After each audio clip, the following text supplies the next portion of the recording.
Bonsoir à tous, ravi de vous retrouver pour cette émission. Au Bénin, chaque année, des millions de jeunes diplômés sortent de nos universités avec des formations qui ne répondent pas souvent aux besoins du marché. Si aujourd'hui, parmi ces jeunes, certains convoitent toujours une place dans la fonction publique, d'autres par contre veulent apprendre à entreprendre pour construire par eux-mêmes une carrière d'entrepreneur et d'investisseur. Apprendre aux jeunes à entreprendre, quelle stratégie pour y arriver? Avec mon invité Régis Tézy, jeune entrepreneur, innovateur et patron d'entreprise spécialisée dans l'agroalimentaire, nous aborderons toutes les questions relatives à l'importance d'apprendre aux jeunes à entreprendre. Régis Tézy, bonsoir, bienvenue sur ce plateau. Bonsoir Monsieur Adjagoujou, merci de me recevoir. C'est un plaisir. Pour devenir entrepreneur, suis-je obligé d'apprendre à entreprendre? Je pense que, comme pour toute chose dans la vie, il y a une méthodologie. Lorsqu'on décide de s'employer à faire quelque chose, il faut savoir quels sont les tenants et les aboutissants. Il faut savoir comment est-ce qu'on commence, par où on commence, où est-ce qu'on va, quel objectif on a. Et voilà, il n'y a pas de... Je pense que l'entrepreneuriat, ce n'est pas une science exacte, d'accord? Donc, il n'y a pas un manuel tout fait qu'on peut consulter et dans lequel toutes les réponses existent. Mais il y a évidemment des étapes à suivre si l'on veut minimiser les risques d'échec. Je dis bien minimiser parce que tout entrepreneur sait que l'échec fait partie du succès. Et si on veut aller plus vite, il y a donc également des ouvrages qu'on peut consulter, des vidéos qu'on peut regarder en ligne. Donc voilà, ça s'apprend comme toute chose. Soit avec une personne qui a déjà fait le chemin, qui va servir de mentor ou de guide, soit à travers les expériences personnelles quand on se jette à l'eau. Et si on a de la chance aujourd'hui grâce aux nouvelles technologies, aux réseaux sociaux et à tout ce qui existe comme support, on peut également s'auto-former en ayant, voilà, je dirais, des balises qui permettent d'aller plus vite. Si plusieurs entrepreneurs mettent souvent la clé sous le paillasson, oui. Est-ce que c'est parce que ces entrepreneurs n'ont pas appris à entreprendre? Non, je ne pense pas. Je crois qu'il y a des difficultés qui sont inhérentes à l'environnement, que ce soit l'environnement local ou l'environnement dans d'autres pays. Quand vous êtes dans un contexte donné, vous êtes sur un marché, il y a des difficultés. Je pense qu'on ne peut pas dire que c'est parce que les entrepreneurs n'ont pas appris à entreprendre qu'ils échouent, entre guillemets. Encore que, quand on parle d'échec, on parle d'un entrepreneur qui arrête une activité. Un entrepreneur qui arrête une activité, on va dire que soit c'est une pause, soit c'est une parenthèse. Parce que moi, j'aime l'approche anglo-saxonne, plus que l'approche francophone. Je m'inspire beaucoup des Américains notamment, qui bien évidemment ont beaucoup d'avance sur nous dans le domaine du business. Et selon cette approche, en fait, un échec, c'est un pas de plus vers le succès. Ce n'est pas une fatalité. Il faut bien comprendre cela. L'échec n'est une fatalité qu'à partir du moment où on n'a pas réussi à en tirer des leçons et à comprendre le pourquoi. Donc, lorsqu'on met la clé sous le paillasson, parfois ça peut être salutaire. Ça peut être parce que ça peut être bénéfique. Oui, parfois ça peut être parce qu'on arrive à identifier le point de rupture, le moment où l'entreprise ou le projet n'est plus bénéfique ou ne fonctionne pas, et on se retire à temps pour limiter la casse. Parfois ça peut être parce qu'on a identifié quelque chose de plus rentable ou quelque chose qui nous épanouit davantage. Parce qu'il ne faut pas oublier qu'un entrepreneur, c'est aussi quelqu'un qui vibre selon son ressenti, selon ses passions. Bien sûr, il faut les mesurer. Oui. Mais voilà, donc ce n'est pas toujours parce qu'il y a eu un insuccès financier. Oui. Et vous voyez, dans nos environnements, dès que quelqu'un arrête une activité, on pense que le ciel lui est tombé sur la tête, qu'il a raté sa vie. Ce n'est pas le cas. Il y a beaucoup de raisons. Ne limitons pas ça à l'incompétence supposée d'un entrepreneur parce qu'une activité X ou Y s'arrête. Chers téléspectateurs, vous et nous avons connu Régis Tézy, l'artiste, puis aujourd'hui entrepreneur. L'homme est passé de la musique aux affaires avec la création de plusieurs entreprises. La question que je voudrais lui poser, qu'est-ce qui a motivé ce mariage entre chanter et le business ? Alors, j'aime bien le dernier terme que vous avez utilisé, mariage, parce que généralement, les gens, ils disent plutôt passer de, vous l'avez dit aussi, passer de ça à cela. Encore une fois, je n'aime pas les cases. Et les cases, je n'ai rien contre les francophones, hein, mais franchement, il y a beaucoup de choses dans notre mindset qu'on doit revoir. C'est très francophone, si permettez-moi cette tautologie, de vouloir dire qu'une personne est un médecin. une personne est un enseignant, une personne est un opérateur économique, etc. Ailleurs, la polyvalence, elle est célébrée. Et nous devrions commencer à célébrer cela. Parce que dans le monde actuel, vous ne pourrez pas vous en sortir si vous n'êtes pas polyvalent. Si vous n'êtes pas, même si vous, à la limite, si on laisse le côté multipotentiel, si vous n'êtes pas un peu homme à tout faire sans être éparpillé ni brouillon, il faut pouvoir avoir plusieurs casquettes. Bon, après moi, véritablement, je veux dire que pour moi, c'est un processus, pour répondre à votre question, c'est un processus logique. Pour moi, faire de la musique, c'est une partie de moi, c'est comme écrire. Ma première passion, c'est l'écriture. Donc la musique est venue même après l'écriture et j'ai fait les deux. Et c'est une façon pour moi d'exprimer un des talents que le big boss, comme je l'appelle, c'est-à-dire Dieu, m'a donné. Je célèbre ces talents-là et je le fais en passant des messages, mais en faisant du business. Quand je faisais de la musique, je faisais du business aussi. La musique est bien sûr. La musique est du business. Voilà, seulement que généralement, les gens pensent que même ceux qui font de la musique, ils pensent que c'est une passion qu'il faut la faire, il faut l'exercer sans penser au volet, ou au versant rentabilité. Moi, sans faire de bruit sur mon album de 2011, Irrésistible, sans faire beaucoup de bruit, avec des actions terrain, avec mon manager à l'époque, on avait écoulé plus de 3000 exemplaires en 6 mois. Mais c'était un travail à plein temps. Le matin, quand on se levait, on allait vendre. Ce qui équivaut à quelque chose de l'époque. Et donc, pour moi, il y a toujours eu cette option business-là que j'ai toujours recherché dans ce que je faisais. Au lycée, je vendais déjà des poèmes pour des gens. Le déclic est arrivé quand ? Pour le business ? Oui. Depuis très longtemps. Je pense que j'ai toujours aimé un peu le commerce, mais faire des choses conceptuelles. Comme je vous ai dit, je vendais des poèmes au lycée. Je faisais des poèmes à mes amis. C'était l'époque où on est adolescent. Bon, tout le monde a un petit béguin pour quelqu'un. Moi, j'écrivais depuis petit. Donc, j'écrivais des poèmes que je vendais. D'accord ? J'ai vendu aussi des posters que j'arrachais des magazines People de l'époque, pour ceux qui ont connu ça, où on avait donc tous les boys bands qui avaient les gros posters. Je les vendais. Donc, pour moi, il faut apprendre à se débrouiller. Je veux dire, c'est une fibre que j'ai développée assez tôt et je remercie mon environnement de m'avoir permis, de m'avoir laissé exprimer cela et de ne pas m'avoir contenu uniquement dans tout ce qui est académique. Selon vous, si je vous comprends bien, tout jeune en quête d'emploi, diplômé, sorti de nos universités, doit être multipotentiel, qui sait découvrir ses talents et les développer. Alors, à défaut d'être un multipotentiel, ça doit être au moins un débrouillard. Pour parler terre à terre. Là, je m'adresse véritablement aux jeunes eux-mêmes. Avant de m'adresser à leurs parents, je m'adresse aux jeunes. Ce n'est pas possible aujourd'hui de continuer à rêver. Il vaut mieux être cru, choqué, pour que le message passe. Trouver du travail selon les modèles conventionnels qui ont prévalu pendant très longtemps, ce n'est plus possible. Parce qu'on sait très bien qu'il y avait ce que j'appelle la trinité salvatrice pendant longtemps. L'État, les entreprises privées et la famille. C'est-à-dire que quand les gens avaient un diplôme, ils espéraient être embauchés par l'État. Exactement. Depuis les indépendances, dans tous nos pays, ça a été le cas. Ok. Ça a fonctionné surtout pour les générations d'avant, pour nos parents, parce qu'il y avait très peu d'offres, c'est-à-dire qu'ils n'étaient pas très nombreux à être diplômés et il y avait beaucoup de places à pourvoir, beaucoup de postes. Aujourd'hui, ce n'est plus le cas. Ok, ce n'est plus le cas parce que les diplômés, il y en a à l'appel. Moi, je connais des gens qui ont 3 masters qui sont à la maison depuis 4-5 ans. Pour moi, c'est une aberration totale. Donc, l'État ne peut pas embaucher tout le monde. Et ça, c'est normal. Dans tous les pays, c'est ainsi. Le rôle de l'État, c'est de créer un environnement favorable, entre autres, aux investisseurs, aux entrepreneurs et aux opérateurs économiques. Mais ce n'est pas d'absorber toute la population active. Ce n'est pas possible. Donc, il faut arrêter de rêver et de penser qu'à chaque fois qu'il y a un concours, tout le monde va pouvoir être embauché. Deuxième point de cette trinité salvatrice qui aujourd'hui est utopique, c'est les entreprises privées. Bien sûr, le privé est là pour embaucher, créer de l'emploi, etc., etc. Mais les privés ne peuvent pas absorber tout le monde non plus. Est-ce que vous avez idée de la quantité de diplômés qui sortent de nos écoles ? Je parle même d'abord d'écoles avant de parler d'université. C'est des dizaines de milliers de bacheliers tous les ans. Exactement. OK ? Et il y a ceux qui déjà ont quitté l'école entre la 6e et la terminale, donc ils sont en décrochage scolaire. On a entre 6 et 7 personnes sur 10 entre la 6e et la terminale. Tous ceux-là, ils vont où ?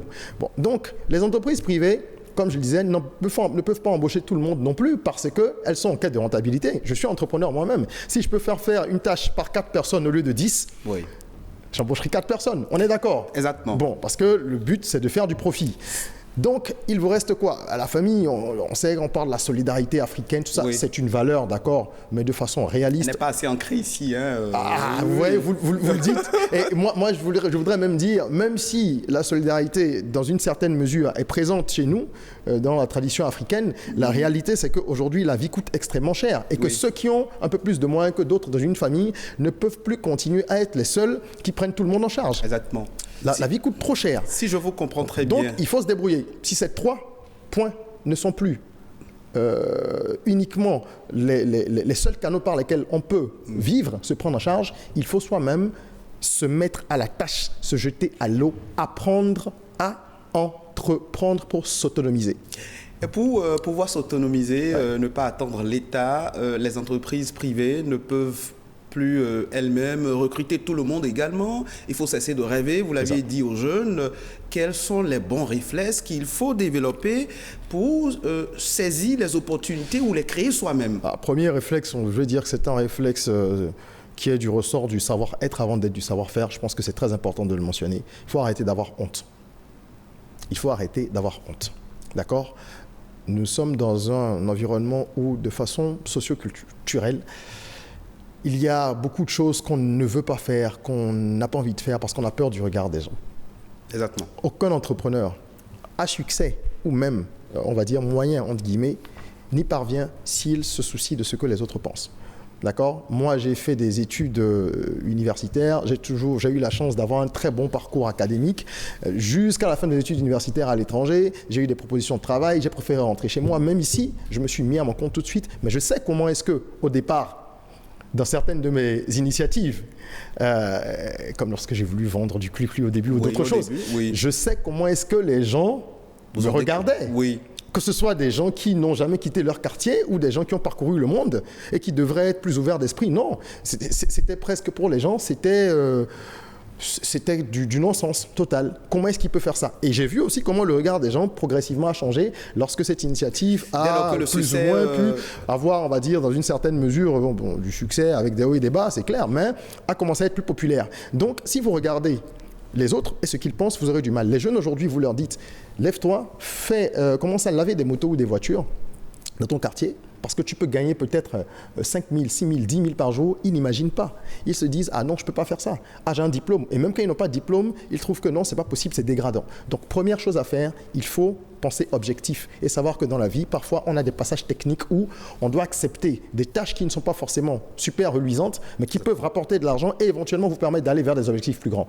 Deuxième chose, il faut regarder l'environnement. Je crois que c'est la base. Parce que l'entrepreneur, c'est une personne qui identifie des problèmes dans sa communauté, d'accord, et qui trouve des solutions à ces problèmes-là, qu'il arrive à monétiser. Il y a 1000 définitions de l'entrepreneuriat. La plus simple que moi je communique tout le temps parce qu'elle est facile à garder, c'est ça. L'entrepreneur identifie des problèmes et il trouve des solutions à ces problèmes. Solutions qu'il parvient à monnayer pour gagner de l'argent. Donc, identifier de vrais problèmes. Parce qu'il y a aussi un phénomène de mode. Aujourd'hui, lorsque vous avez un entrepreneur qui réussit plus ou moins, ou en apparence, parce qu'avec les réseaux sociaux, il y a beaucoup de leurres, dans un domaine, tout le monde court.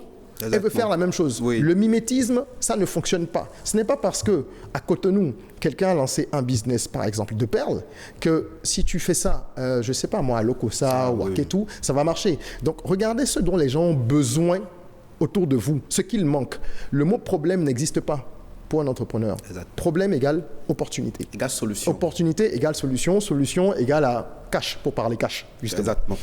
Vous êtes un entrepreneur auteur, puisque récemment, vous avez lancé le guide Apprendre à entreprendre.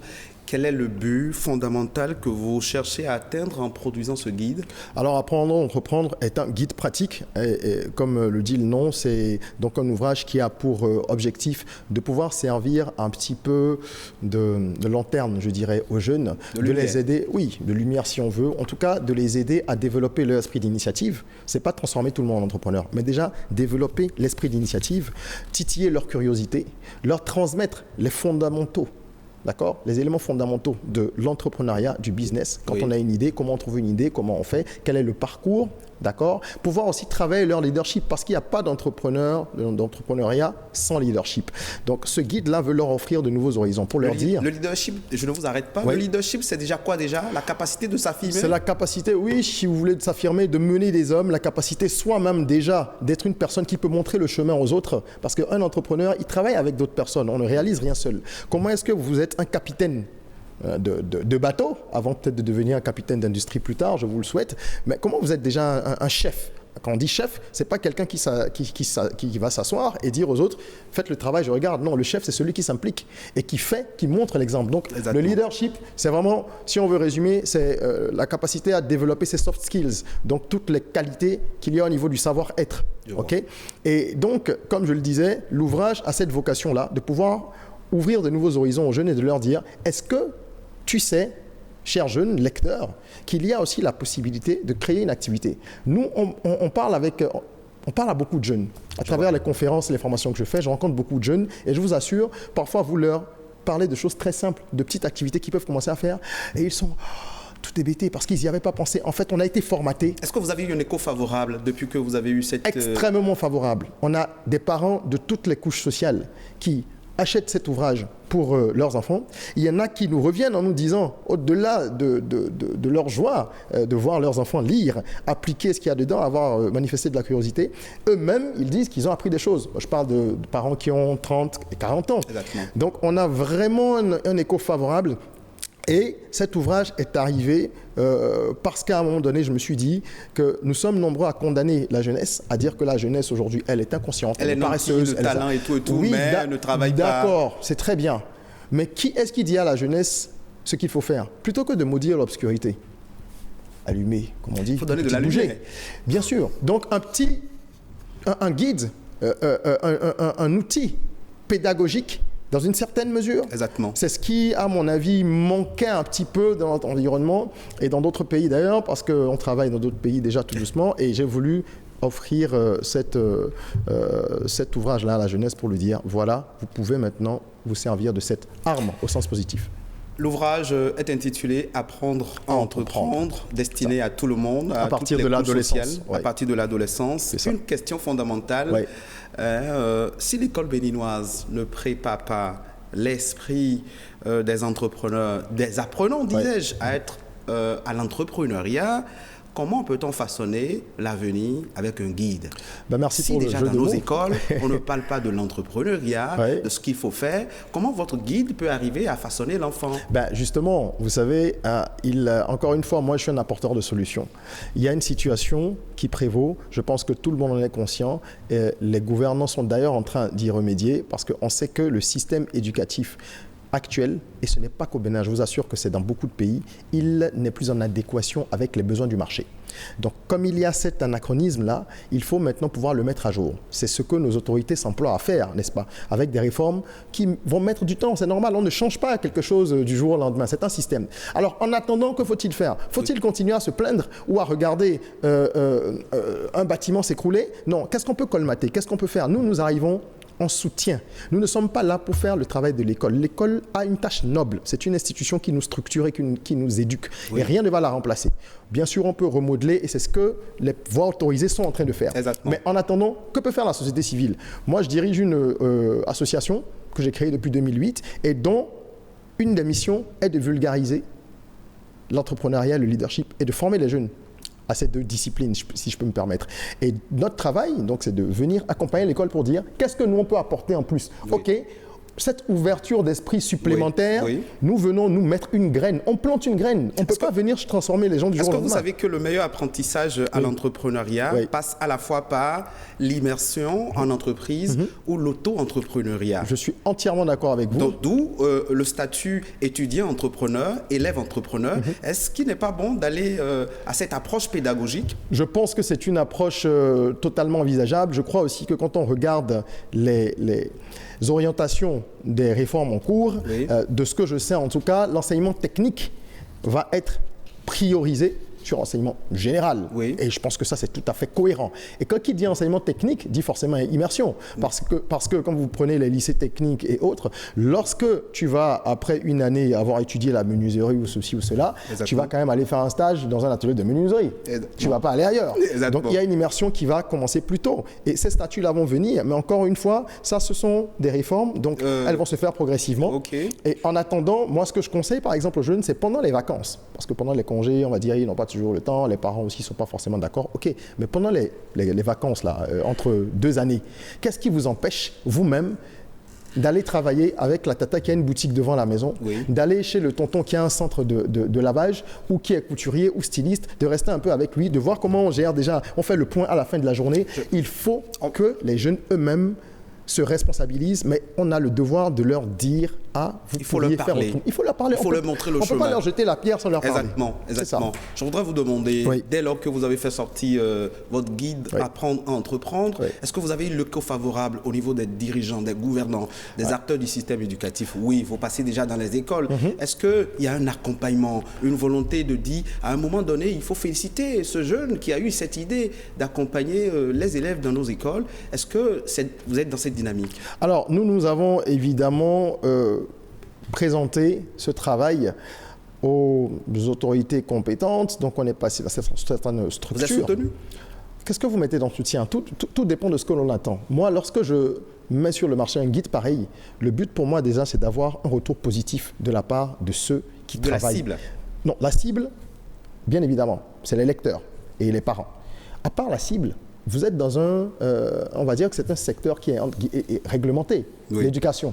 Il faut déjà que toutes les organisations tutélaires soient au courant de votre ouvrage et qu'elles puissent vous dire, OK, c'est un bon travail ou alors c'est un travail qu'on peut améliorer, etc. Moi, c'est ma première démarche. Et ça, on a effectué cette démarche-là, on a fait le pas. Qui sont ceux qui vous accompagnent aujourd'hui maintenant qui nous accompagnent à vulgariser. Voilà, alors c'est pour ça que j'aime bien cette différence. Parce que, à vulgariser. Oui, bien sûr, parce que l'État n'a pas cette vocation-là, forcément, je dirais, de vulgariser. Nous, on espère qu'un jour, cet ouvrage ou d'autres pourront, du même type, rentrer au programme, bien évidemment. Mais ça, c'est peut-être à court ou moyen terme. Et nous parlons donc avec les personnes qui sont en charge de cela.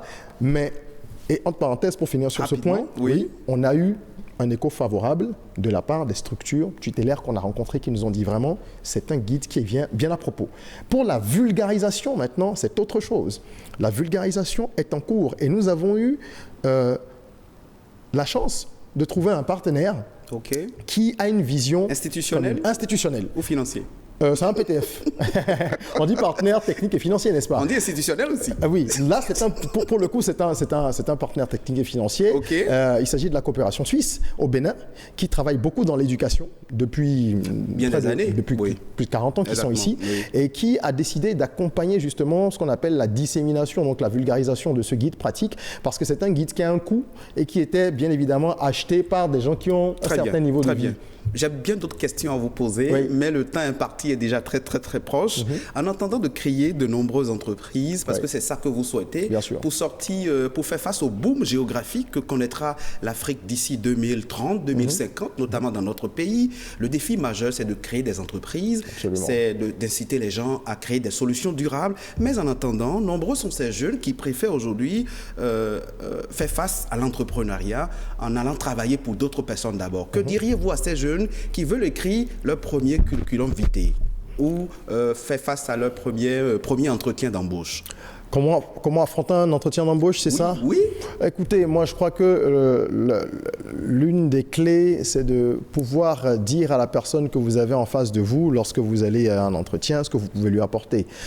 Aujourd'hui, le CV classique, la lettre de motivation et compagnie, qu'on ne demande quasiment plus d'ailleurs, ce ne sont pas des éléments suffisants pour motiver quelqu'un. Moi, vous venez me voir, je vous reçois en entretien, vous avez le même diplôme que les 15, 20, 30 ou 40 présélectionnés qui arrivent. Donc, votre diplôme, ça ne m'intéresse pas. Ce que je veux savoir, enfin, entre guillemets, parce que vous n'êtes pas le seul à l'avoir, ce que je veux savoir, c'est qu'est-ce que vous pouvez m'apporter de façon pratique. Et moi, je conseille aux jeunes de mettre en avant toujours les compétences personnelles, au-delà de ce qu'il y a d'académique, les compétences personnelles ou les aptitudes que vous avez. Si vous êtes quelqu'un qui est très habile avec les nouveaux médias, Oui. les réseaux sociaux, ou Oui. que vous faites du graphisme, mais vraiment de façon en freelance depuis toujours, vous ne pensez pas que c'est un avantage. Vous allez postuler peut-être pour un poste de comptable. Je vous assure que si vous ne le dites pas, vous vous pénalisez. Parce qu'une entreprise aujourd'hui, elle a besoin par exemple d'un community manager pour gérer ses réseaux sociaux. Exactement. Quelqu'un qui sait faire un petit visuel, donc du graphisme un peu, c'est un atout. De Quelqu'un qui sait faire l'infographie des photos. Oui. Donc mettez toujours en avant ce que vous avez de plus qui n'est pas forcément académique. Parce que les diplômes que vous avez, vous êtes des milliers, des dizaines de milliers à avoir les mêmes diplômes. Exactement. Donc singularisez-vous, valorisez votre différence et avec cela, vous pourrez faire un parcours intéressant, que ce soit en tant qu'intrapreneur, c'est-à-dire dans une entreprise, Exactement. ou entrepreneur vous-même. Qu'avez-vous à conseiller aux jeunes qui veulent, eux, devenir des entrepreneurs? Alors, les jeunes qui veulent devenir des entrepreneurs, je leur conseillerais déjà de lire le guide pratique apprendre à entreprendre. Naturellement. Hein, Parce qu'il faut lire beaucoup. Quand Non, vous ne de lisez toute façon, pas, il faut faire de la lecture. Vous ne comprenez rien, vous ne découvrez pas les réalités, C'est ça. les expériences d'autres personnes. C'est ça. Les jeunes lisent peu aujourd'hui. C'est pour ça que dans ce guide, on a vraiment mis un point d'honneur à mettre des illustrations, des jeux cérébraux et toutes choses qui sont capables de les maintenir véritablement concentrés sur cet ouvrage et de ne pas avoir que de la littérature. Donc, je vous conseille de lire, quels que soient les ouvrages, et surtout de faire preuve de 3 choses. C'est ce que j'appelle la règle des 3 R. Le réalisme, la réactivité Le réalisme, la réactivité. et la résilience. Que comprendre en quelques mots? Le réalisme, c'est savoir par exemple que tel projet peut fonctionner ici ou ne peut pas fonctionner. C'est aussi pouvoir se dire, comme nous en avons parlé en début d'entretien, à un moment, ce business ne marche plus ou il ne marche pas, je me suis lancé dans quelque chose qui ne fonctionne pas. Il faut être déjà réaliste avec soi-même et comprendre le marché également, le réalisme, d'accord? Ensuite, la réactivité. La réactivité parce que vous savez, on est dans un monde où tout va très vite. Les gens pensent qu'ils sont les seuls à avoir une idée. Plus personne aujourd'hui sur Terre ne peut se lever et dire qu'il a une idée révolutionnaire. C'est très rare. Donc il faut aller vite, ça ne veut pas dire se précipiter, mais il faut avoir une vitesse et une qualité d'exécution qui vous permettent de prendre de l'avance sur les gens. Vous sortez un produit ou vous avez un service qui fonctionne, les gens vont vous copier, c'est normal. Comment vous faites pour avoir toujours 1 temps, 2 temps, 3 temps d'avance sur eux? Et le 3e R, donc la résilience. La résilience parce que la seule chose qui ne soit pas aléatoire quand on est entrepreneur, ce sont les aléas. C'est-à-dire que vous allez en connaître des difficultés, des échecs, etc.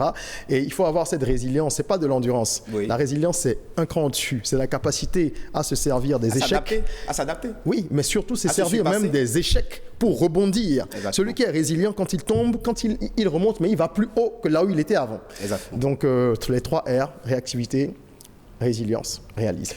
Nous sommes pratiquement à la fin de notre entretien. Un message d'espoir? Un message d'espoir. Je dis que le chômage n'est pas une fatalité. Le chômage n'est pas une fatalité. Pourquoi? Parce que c'est un état d'être. Vous n'avez pas trouvé du travail sous la forme A ou sous la forme B que vous espériez. Exactement. Ça ne veut pas dire que vous ne pouvez pas gagner votre vie. Partout où nous passons dans notre tournée actuelle, où nous rencontrons plusieurs milliers de jeunes à qui ce guide est offert grâce à notre partenaire et des jeunes qu'on entretient au-delà du guide qu'on donne, je leur dis souvent ceci.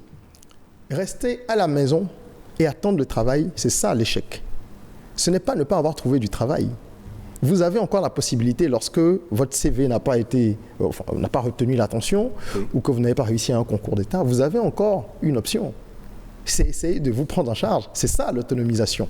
Et donc, il y a de l'espoir pour ceux qui ne seront pas paresseux, qui ne seront pas gonflés, qui comprendront qu'il faut être humble et aller au-devant des choses et qui seront prêts à gagner leur vie sans être obsédés par l'argent. Parce que l'argent, c'est une conséquence. Ça vient lorsque vous faites un travail de qualité. Régis Saisie, vous êtes entrepreneur, vous êtes auteur, artiste plein de talent, ça il faut l'avouer. Et c'est sur cette note d'espoir que se referme cette émission, chers téléspectateurs.